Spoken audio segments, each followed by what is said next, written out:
Good afternoon, everyone. Please find your seats. Shut your traps. We're moving into the next session.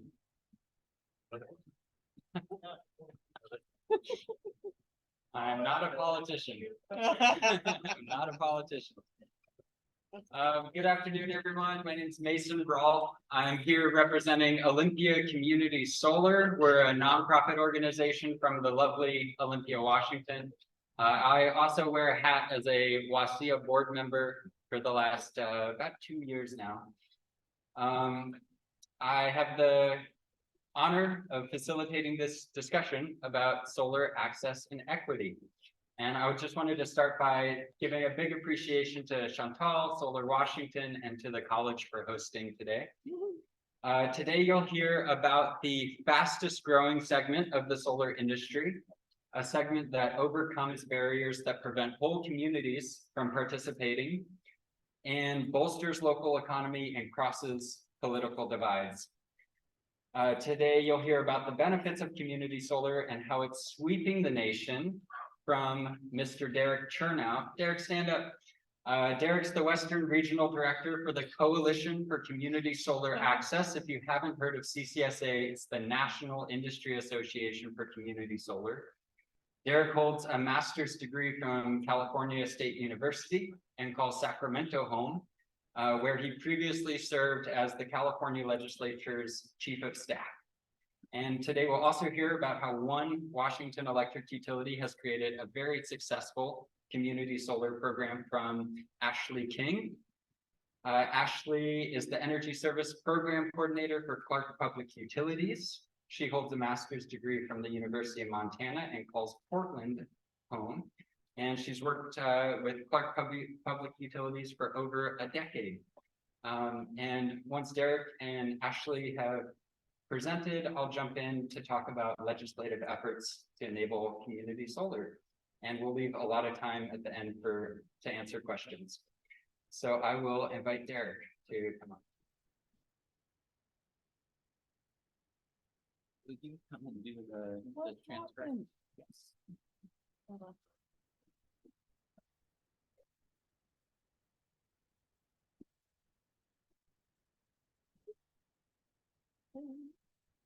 think we're all ready to go. Okay, thank you so much. You bet.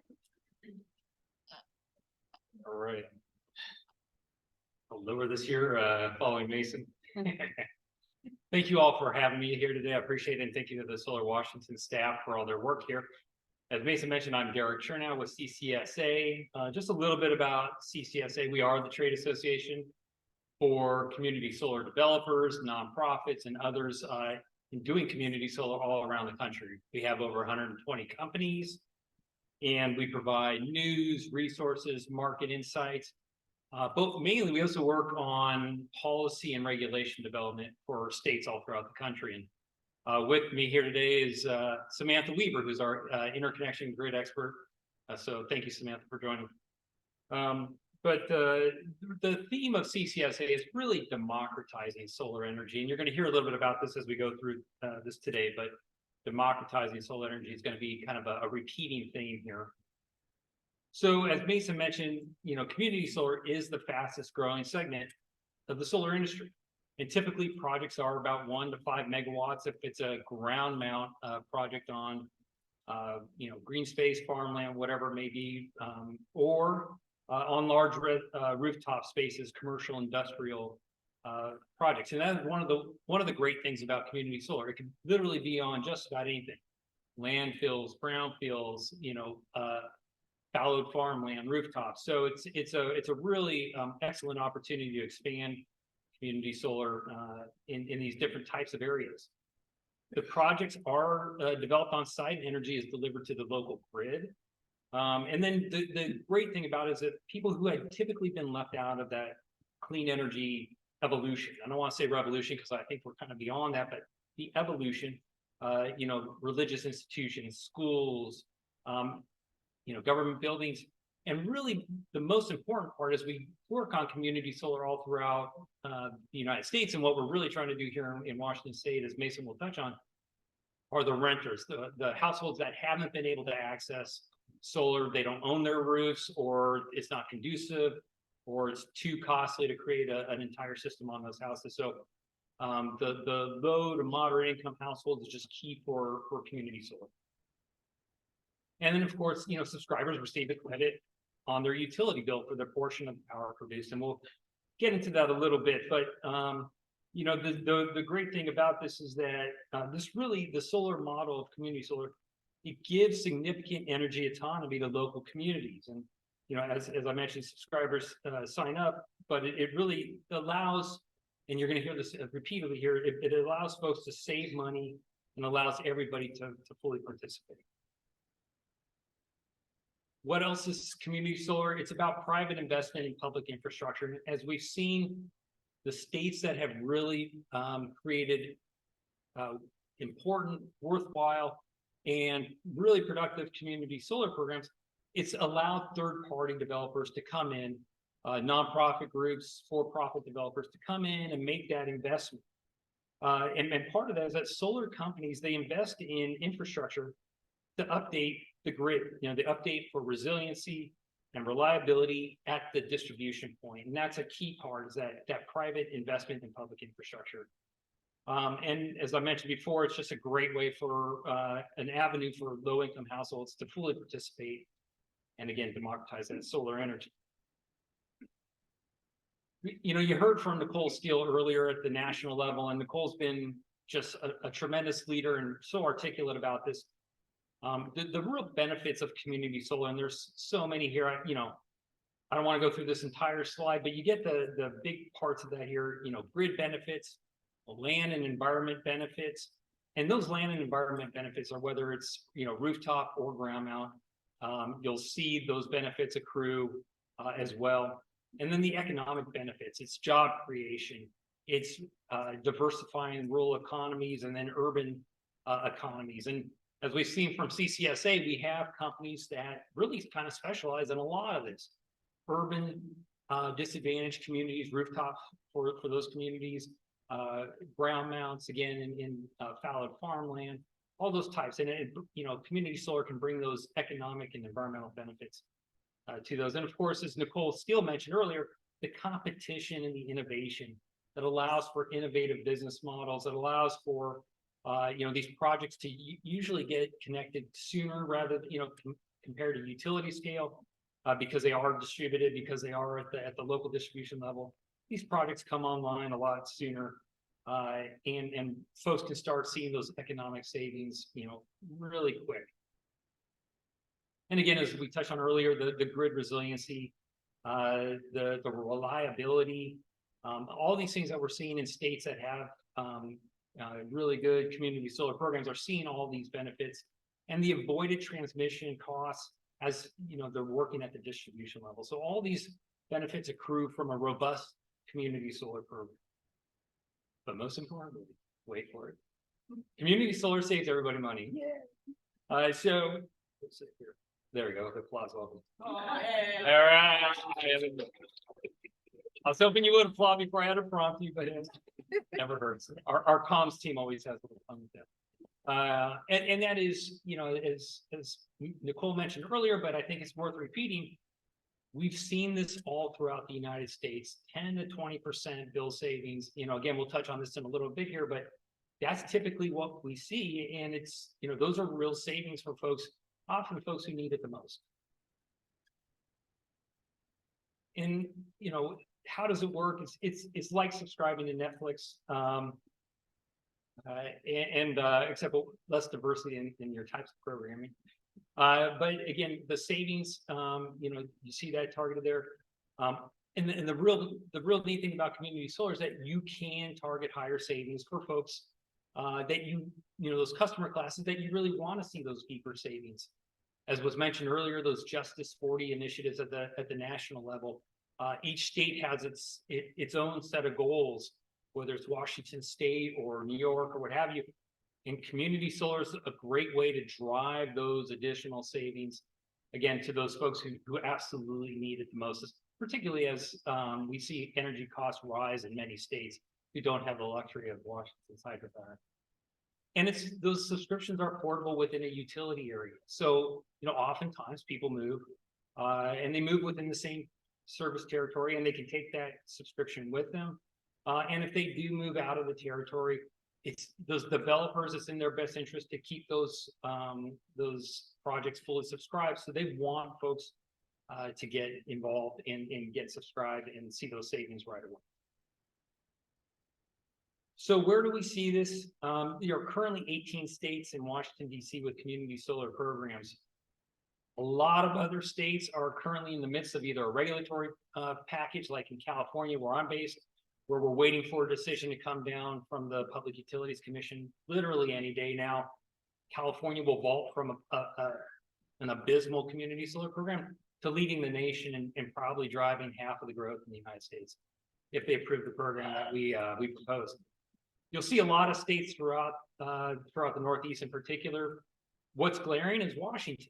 And, Mason will touch on this a little earlier, but, Washington is with all of your wonderful clean energy activities that you've engaged in over the years with the Ahsley administration, all the wonderful work he's done as a leader. This is the one kind of glaring absence, one that we hope to fix with the Fair Access to Community Solar Act in the next legislative cycle here. And it's growing rapidly. We're seeing, the growth in community solar, again, is the fastest growing segment, and it's putting people to work. We're seeing those bill savings. And the other thing is, again, we're working with states all around the country. Some of the states that are in the gray, we hope to get into the orange category moving forward. We've got bills going on in Michigan and Ohio and Wisconsin, Pennsylvania. All these are real potential as community solar looks to expand. Wood Mackenzie is kind of the leading consultant that does analysis of community solar throughout the United States. They are projecting growth year on year, and they are very, very bullish on community solar. And you see the growth that's charted here, and that's without those states coming online, those states that I highlighted, without California's massive potential, without Michigan and Ohio coming online. They're still projecting that rapid growth. In fact, they're kind of exhausted from having there's only one person who works on community solar at Wood Mackenzie, and I spoke to her earlier this week, and she is just tired. So look, and we continue to drive growth at Wood Mackenzie for job creation. As Nicole touched on earlier, the Biden administration, it is the largest investment that we've seen in a generation.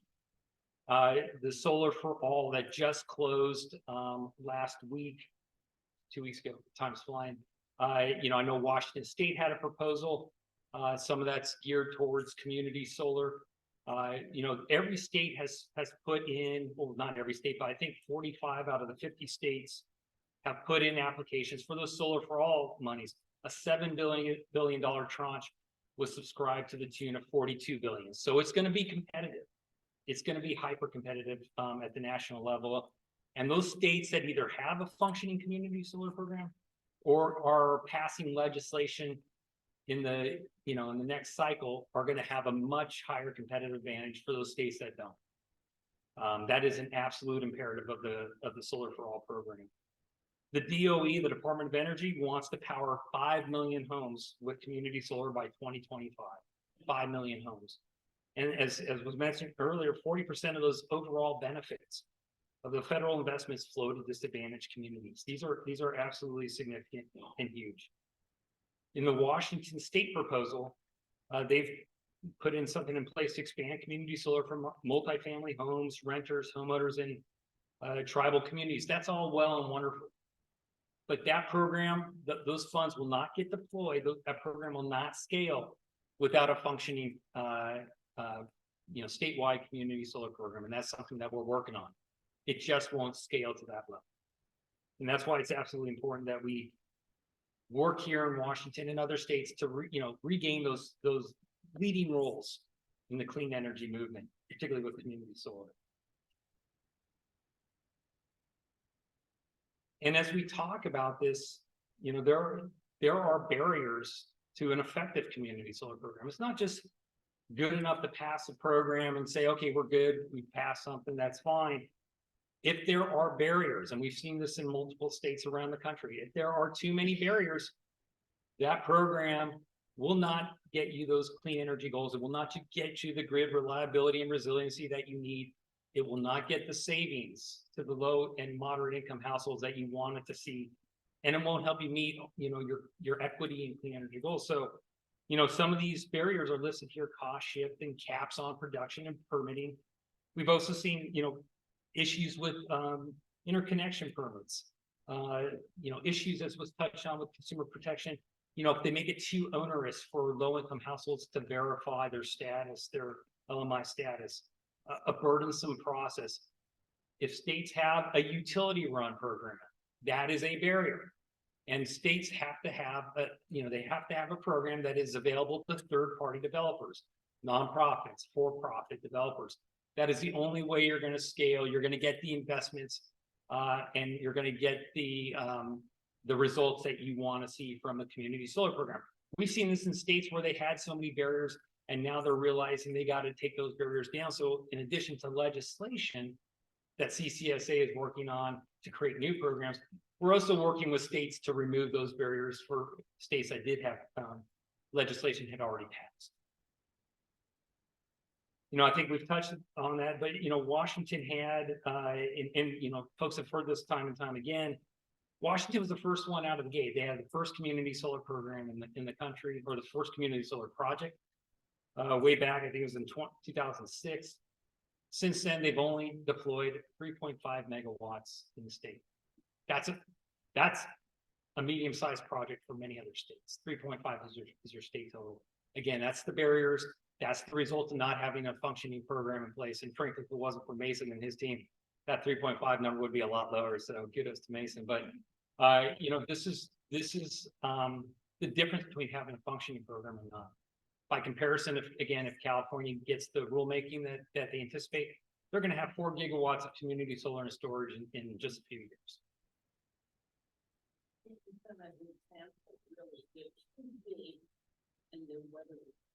Right, but we've heard several times today about issues with California. I want to point to a highlight.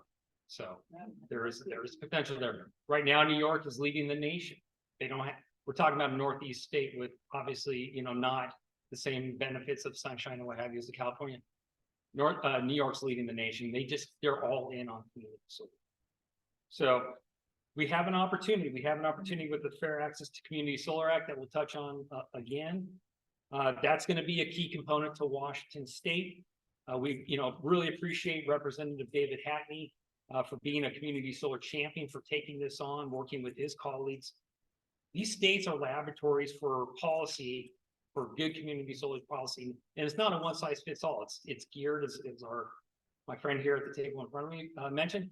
It's geared for each state. Will have its own little nuance, but there are certain commonalities, which are removal of barriers, a clearly defined program that is effective, that is available to third parties, not a utility run program. And those are things that can make a difference. And eyes are on Washington. I can't tell you how many companies call me that are interested in what's happening in Washington State. This is where they anticipate a lot of this growth happening. There's excitement about it.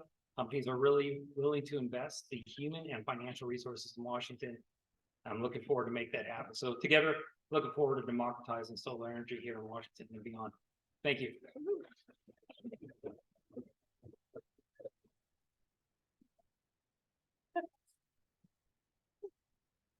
Thank you so much, Derek. Now I'd love to present to you all an example of a growing portfolio here in Washington, a successful utility run program. Ahsley King. Thank you. Absolutely. Which one is yours? This one? The blue one. Oh, sorry. Oh, the song. Yeah. Okay. Oh, no. Oh, no. Sorry. How do I do this?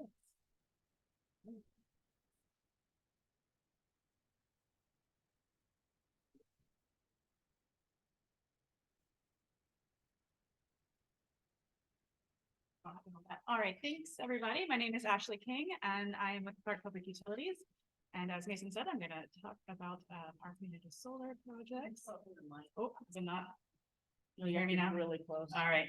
All right. So a little bit of background on Clark Public Utilities. We are a public utility district established in 1938 and regulated by 3 locally elected commissioners, serving more than 225,000 customers across Clark County, Washington. That's in southwestern Washington.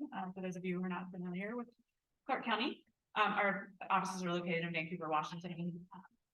In 2023, our average load was 572 average megawatts, with a winter peak of 1,032 megawatts and a summer peak of 1,012. So although we are traditionally winter peaking, we are moving closer to summer peaking as the days go by. When I created this presentation a week or 2 ago, we had 2,915 net metered customers. We've probably gained another 10 or 20 in that time. We've seen a huge increase over the last couple of years, the largest increase in applications since the Washington State Incentive Programs ran out. And on average, our resource mix is about 60% carbon-free, coming from BPA and Packwood Hydro and Combine Hills Wind, and the remaining 40% coming from a natural gas generating plant, as well as wholesale market purchases. But I'm here to talk about community solar. So our first project was established in 2015. It's a ground mount system at our operations facilities. It's a 319 kilowatt system. It actually started out a lot smaller. We weren't planning on making it that big, but we sold out the shares really quickly. So we added capacity, that sold out, and then we added more. This was sold to residential customers, and this was back during the Washington State Incentive Programs. It was sold for $5.20 a watt.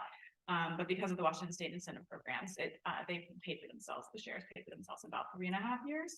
So quite a quick return on investment. But today I'm going to focus on our latest project, Community Solar East. So this is in partnership with the Port of Kaneswash-Schuylkill. It's a rooftop system, and it is across 5 industrial buildings. And the Port of Kaneswash-Schuylkill is on the eastern edge of our territory. This is a 799 kilowatt system that is a mix of traditional residential customers, low-income residential customers, as well as business and government customers, with most of that being traditional residential customers at 440 kilowatts, but also 199 kilowatts for low-income customers and 160 kilowatts for business and government customers. We contracted with the installer for $1.66 per watt. There were some additional expenses, like legal and engineering fees, for around another $20,000. And the low-income portion of this project is actually funded by the Low-Income Community Solar Incentive Program, created by House Bill 1814 and managed by Washington State University. And so this one, the customers, if they are eligible for our low-income residential assistance program called Operation Warm Heart, they automatically get credit generated from the 199 kilowatts of the system. The customers didn't have to sign up or register or anything like that. It's just that if they meet the criteria for our low income program, they automatically get proceeds from the credit generated. For the other customers, we used our, for all customers, we're using our retail rates for the annual energy credit calculation. So for our residential customers, that is 8.16 cents per kilowatt hour. And our business and government customers at 7.7 cents per kilowatt hour. Some of our commercial customers would actually pay a lower rate. They might pay a lower rate for their energy, but just we wanted to keep the credit rate for all business and government customers the same, so that the return on investment would be the same across those customers. And speaking of return on investment, it's at our current electric rate, it's 12.7-year payback period for the residential customers, and 13.4 for the business and government customers. If our electric rates go up, then the rate that we credit for the solar generation from these projects will also go up, meaning the return on investment will actually come down. And those energy credits are applied annually as a part of the utility bill credit. We chose to make each share or solar unit 50 watts and costs $85 each. So that's $1.70 a watt, which is a little bit higher than that $1.66 that we contracted at, but we had those additional fees for the legal and engineering fees, as well as knowing there's going to be some maintenance fees over the life of the project. So we made it slightly higher just to help cover some of those costs. Our residential customers could purchase up to 100 shares or the equivalent of 5 kilowatts.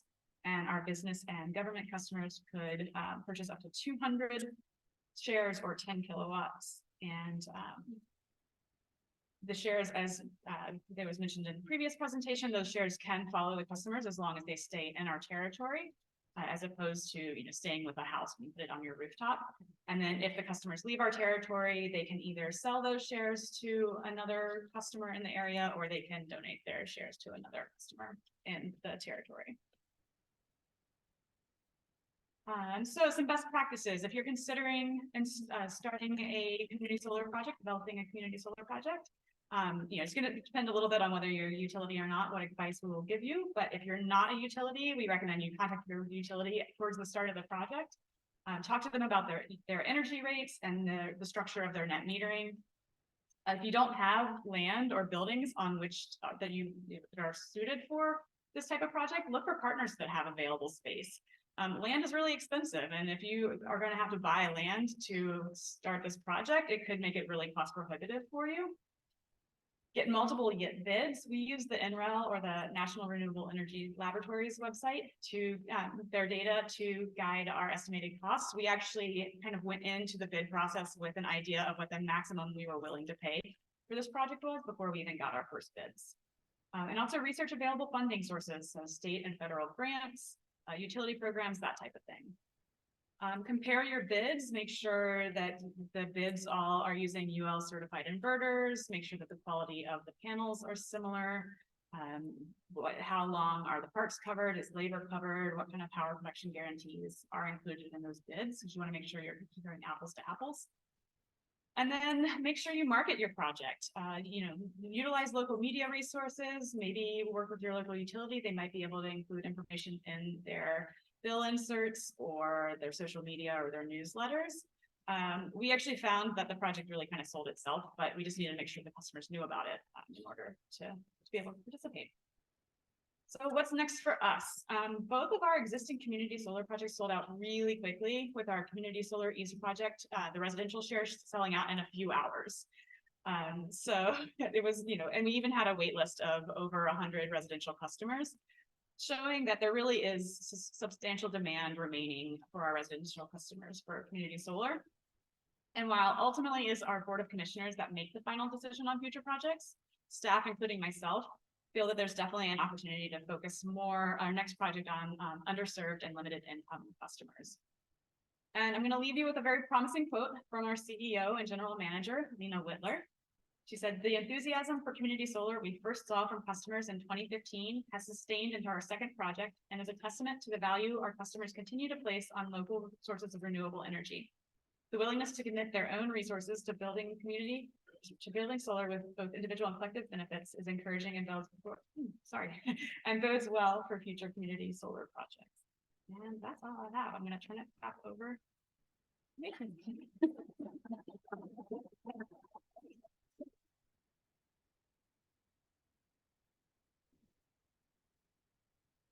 Wow. Talk about utility professionals that are also solar professionals. Awesome. I just want to throw out a couple best practices there that you heard. The low income portion of the program is putting money into the low income energy assistance program. They don't have to subscribe that portion of the program, just dumps money into their existing services. Yeah, the one on the left. Folks can take their subscriptions with them. They kept the valuation of bill credits very simple for customers to understand by just using their existing retail rate, and it rises as the utilities rate rises. So yeah, tons of great best practices.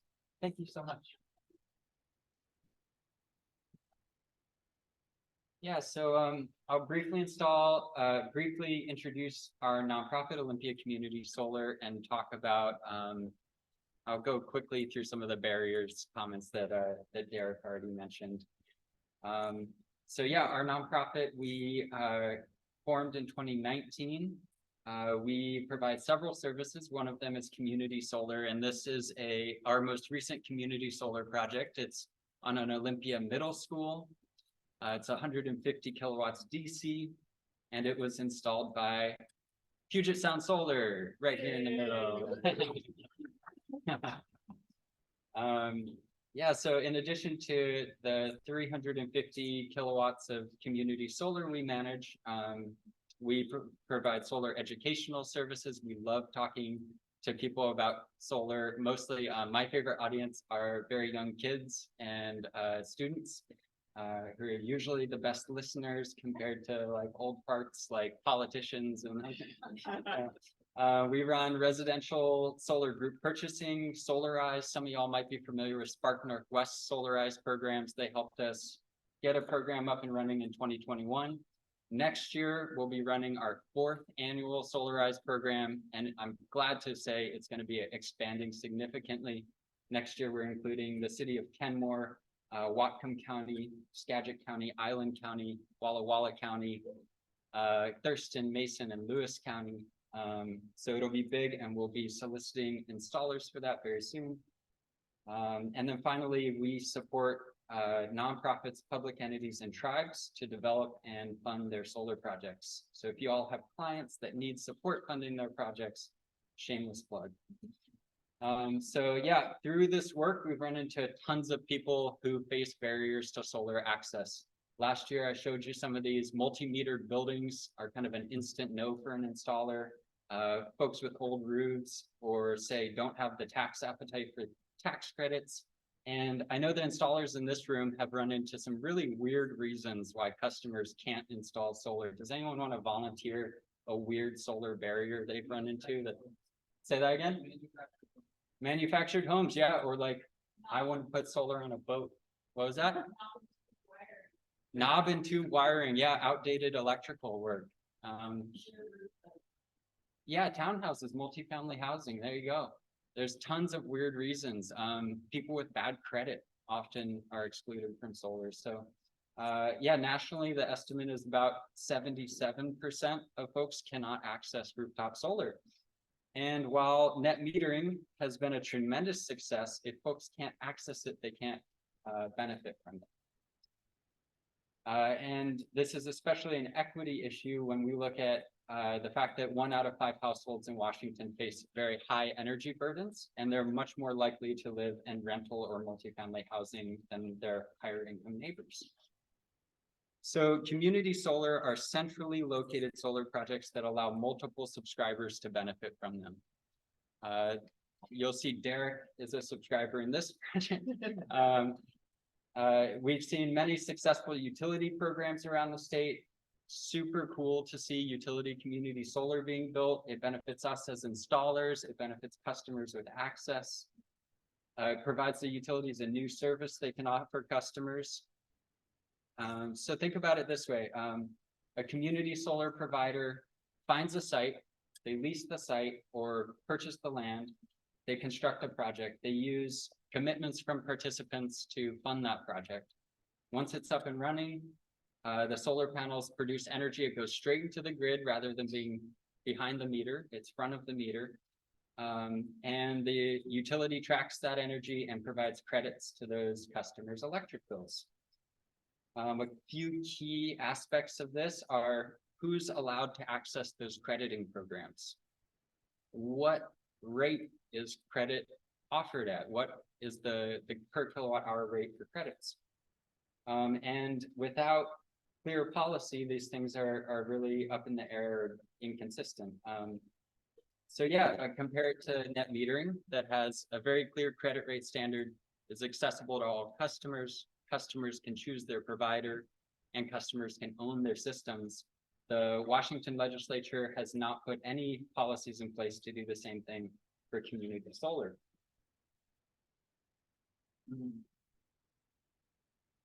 And the result of that is that we're falling behind the nation's leaders. The little blue line at the bottom is Washington. And I will say since 2021, we've seen some new projects come online, so that's closer to say 7 or 8 now. Yeah. So our team has been working on policies to try to do this. We set out 5 years ago with 2 goals. One is to do a bill crediting program, and then the second was to enable some funding for low-income access to community solar. We were successful with the second piece of that with House Bill 1814, creating the WSU fund. and I think also maybe creating the low-income fund at Commerce, but that was an accident. And we yet to create the bill crediting mechanism, the virtual net metering aspect of it. And so those funds, while they'll be able to be used for, say, some utility-owned projects or some net metered systems, they won't be able to reach their full potential. So we went out across the state, bringing stakeholders in, and the real key stakeholder that we've tried to include this year are the voices of customers that face solar barriers. And I would love to solicit y'all for your customer stories and get in contact with your customers that you've had to turn away. And we've organized these folks to create a coalition that we're calling the Washington Community Solar Alliance. The coalition already includes some very diverse members. We've got support from industry associations, from housing providers, from environmental NGOs, financial institutions, and several electric utilities. And over the past year, we've been reaching out and pulling in feedback about last year's bill, and we'll revise it, and it's going to be introduced this next session as a new policy. It'll receive a new bill number. And our aim is to create a competitive community solar program where subscribers can reduce their electric bills with community solar credits. Just like net metering, credits should roll over month to month on customers' bills. Customers should be able to take them with them when they move, all that cool stuff. Our current policy proposal is capping the size of projects at 5 megawatts. And we're introducing some like kind of cool twists to make it work. Once the policy passes, it'll land at the Utilities and Transportation Commission for rulemaking. The UTC will organize a group of stakeholders to collaborate with a working group to assist in creating those program rules. And then another responsibility they'll have ongoing is to report the success of the program back to the legislature. Once the program is up and running, community solar providers will be required to register with the UTC, be subject to their regulation, and then they'll be able to start leasing land and building solar projects and accessing community solar bill crediting from their utility. So to promote equity within the program, we're proposing a low-income customer / service provider carve-out. Our goal is to ensure these projects are subscribed to by low-income customers. Those subscriptions will be aided by the funding from the WSU program, by the ITC tax credits, by hopefully Solar for All. And the other thing we're doing is, after hearing lots of concerns, mostly from lawmakers about solar siting, is introduced a term for preferred siting. And I'll say this is in the bill, it's written as an incentive, not a requirement, but projects on rooftops, structures, brownfields will receive higher compensation rates than projects on usable farmland. So hopefully in this new program, the most valuable project you can build would be a rooftop low-income serving project. So yeah, think about maybe 2 years down the line from today. Legislation has passed, the UTC has performed their rulemaking, a program is up and running. The project manager would seek registration with the UTC. That project manager could be one of your companies, a public entity, a nonprofit. The UTC, after they register with the UCC, they can secure sites, propose a project. The UTC has a process for approving the project and identifying its bill credit rate based on its location and subscriber makeup. And then, yeah, they could start construction and subscribing the system. And I'll just say some of the benefits of community solar. Derek did a really good job with this, but promoting new jobs in the industry, supporting growing demand for electricity, promoting access to renewables, supporting farmers that need off-season revenue from their fallow land, meeting new building code requirements. If y'all are reading those new building codes, you can get as many points for a new building from community solar subscriptions as you can for on-site solar. So folks that aren't quite good for on-site solar or can't afford to do on-site solar can earn those points through subscribing to community projects. And finally, definitely most importantly, reducing energy burdens. So this is what we're looking at right now. We're in the bill drafting phase. We've got support from community solar providers all over the nation providing expert feedback. And we're shopping that with our local regulators, policymakers, utilities. In December, the bill will be pre-filed with the legislature and will receive its number. We'll also do a big press release announcing that. We're hoping that y'all will sign on to our coalition and our press release at that time. Come January, it's a very short session, so we won't have a ton of time. So we're asking folks to prepare written comments for the legislature. And we'll have until March 8th to pass a bill. So we're asking folks to sign up for the advocacy list. If you want to use the link there, you can, or it's communitysolarwa.org. If you have customers that run into solar barriers, we have a survey posted on that webpage, and we'd love you to ask them to fill it out, or if you've run into a barrier, fill it out yourself. Some of the responses to that survey have been really hitting me in the heart, because it's there's a question at the end of like, how has the barrier affected you personally? And the stories of people, how they're impacted by not being able to take climate action, by not receiving the energy benefits of clean energy are really compelling. And so we're excited to pass those on to legislators. And then we're asking folks to draft written comments, deliver them to legislators and the governor's office, and then finally connect our team with stakeholders who might have a lobbying capacity to work on this program. I'm happy to answer your questions. We have a good team working on this, a good coalition, so love to work with y'all. And then finally, if anyone wants to know what preferred sites mean, here's that.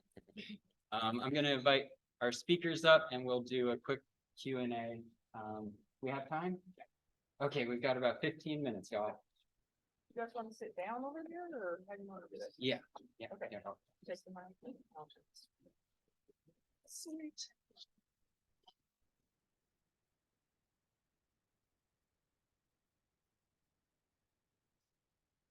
No questions?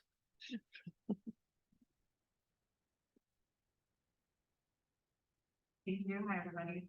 So we're looking at what are opportunities for doing community solar, especially benefiting low income are in our utility area. And I'm curious if you could walk us just through a quick like compare and contrast of the Olympia community solar model versus how Clark is doing it. It sounds like Clark withheld a certain amount of solar to gift to low income. And Mason, I know you guys got to gift your money, but I also know you're allowing people to like subscribe and donate. And so I'm just curious how the different models work together and overlap so that we can consider all the options. I think we're using actually very similar models. Try to get in the frame here. The OCS model, we're leasing rooftops. We have an agreement with the site host to purchase the energy from the project, and then we simply send the monetary benefits of that to a low-income service provider. And by dedicating the monetary benefits of the project to that service provider, we qualify for grants that the host might not otherwise.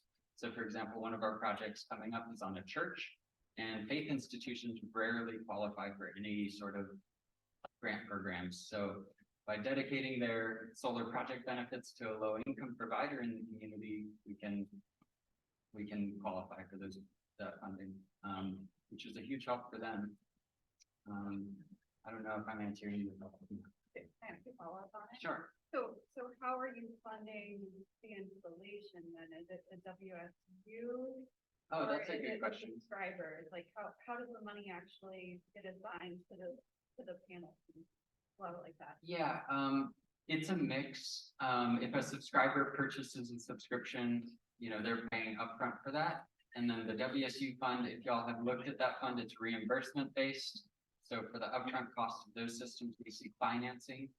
And then repay the financing with the grant fund after the fact. And if y'all have worked with reimbursement-based grants, a lot of times, like smaller nonprofits, public entities that don't have capital need that upfront money to make the project. I see a lot of, okay. Yeah. And as far as ours goes, about a quarter of the project was reserved for low income customers, and so about a quarter of the costs were covered by the House bill that is managed by Washington State University. So we'll get reimbursed for that portion of the project. Does that answer your question?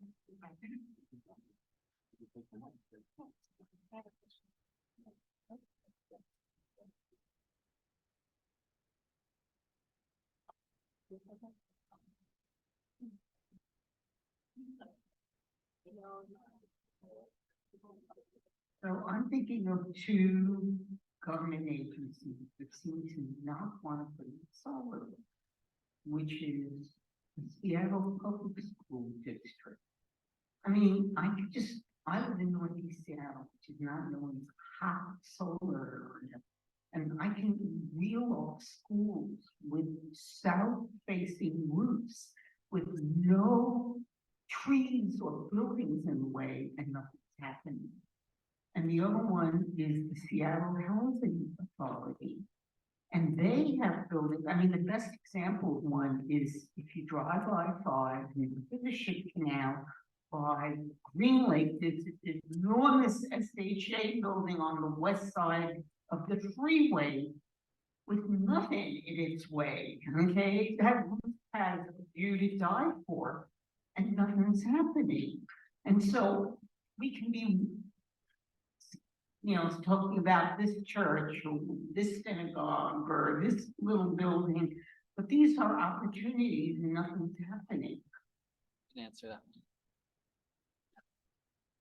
So I will say, without state policy to enable projects on multifamily buildings, it's really hard to install solar on multifamily buildings. One of the organizations you mentioned, Seattle Housing Authority, they are a stakeholder in our policy development, and they really care about how to make community solar work with HUD utility allowances, which is this really interesting gray area that I haven't dove in very far into, but thanks to their input, the new program is going to include specific call outs to make sure that low-income housing folks that receive HUD allowances. Yeah, exactly, to make sure their residents can participate. Yeah, so they're helping, yeah. I saw Kyle, over here.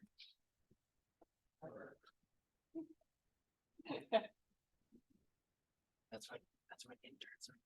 So I wonder, particularly nationally, where community solar is taken off in various states, does the program work if the participants get something less than the retail rate? The Clark County case is like 8 cents, built in. But does the system work? Does it work if it's pennies less than that?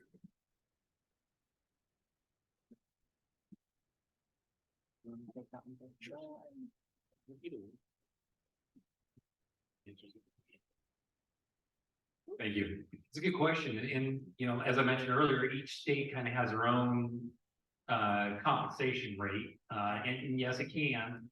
Sometimes they fill that in with incentives or what have you, based on the project. So each state does it differently, but it can. It just, how you value the solar stack.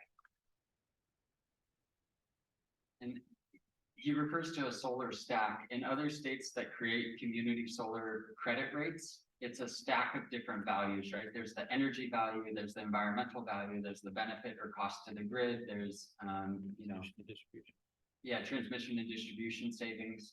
And that all becomes the value stack of the thing. So that's what the legislature will instruct the UTC to create, is a methodology which any utility can plug their rate into and pop out the other end a fair value that accounts for the cost to the grid of these projects. I'll give it to you.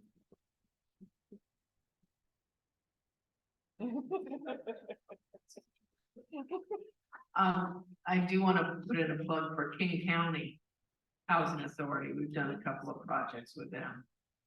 So maybe they need to talk to Seattle, you know, Housing Authority. The two of them could confab on how they were able to do this, but what about, and then you have up there, permeable. I'm thinking about parking lots, all the places that we could be putting, solar arrays over parking lots. Can those work for community solar if we get the buy-in from whomever owns? So net metering is restricted to serving existing demand, right, or planned demand, like a behind the customer meter. Community solar just produces energy for the grid, so it's actually much easier to site community solar because you don't have to have an on-site load. I will say the local grid needs the appropriate demand and adequacy to host the project, part of the interconnection process. But yes, carports shorten certainly. And hopefully with the credit valuation methodology we're proposing, customers would receive a higher benefit if their project is on the built environment like that. The other thing we're proposing for preferred sites is potentially maybe allowing larger projects if there's appropriate grid capacity. Yeah. I know anyone else other than Puget Sound?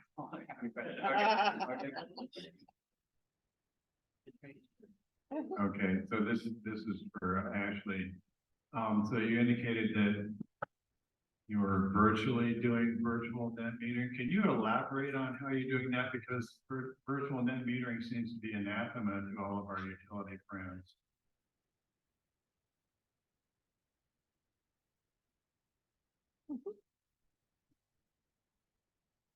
I just meant that we are, it's one-to-one net metering, like we would do for a residential rooftop. We're doing the same. We're crediting them on the generation at the same rate that we are charging them for the electricity, with that slight wiggle room on the commercial ones, because some of those commercial customers might actually have a lower than the 7.7 cent rate. But we chose, because we have different rates for different customers, different commercial customers, and so the highest commercial rate we have is 7.7 cents per kilowatt hour, and we just decided to use that across the board for all commercial and government. But basically, we're just doing the one-to-one net metering, just like we do for rooftop solar. Does that answer your question?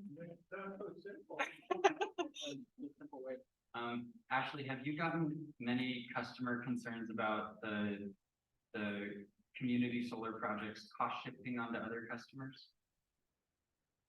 I haven't heard anything about that. I don't know if any of the other higher ups have heard any concerns about that or not, but. One last question and then I think we're done. Ashley, you mentioned that you were doing the credits annually, so it's not a month-to-month net metering, it's a one-time, once a year, and then it just gets used up over the course of the year? Is that how that works?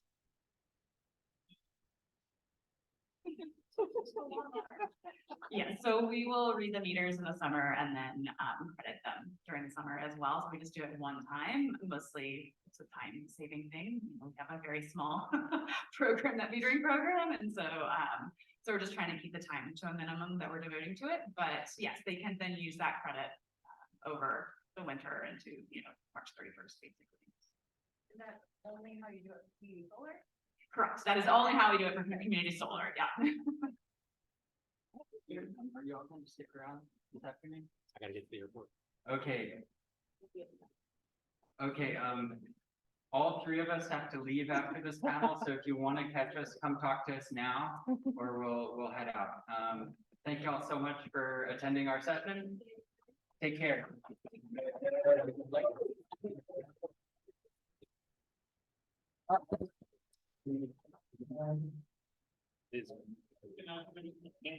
If you're here for the round table, it's actually in 140, sir. not 220. Good to see you. Round table on proximity residential. That will be in 140.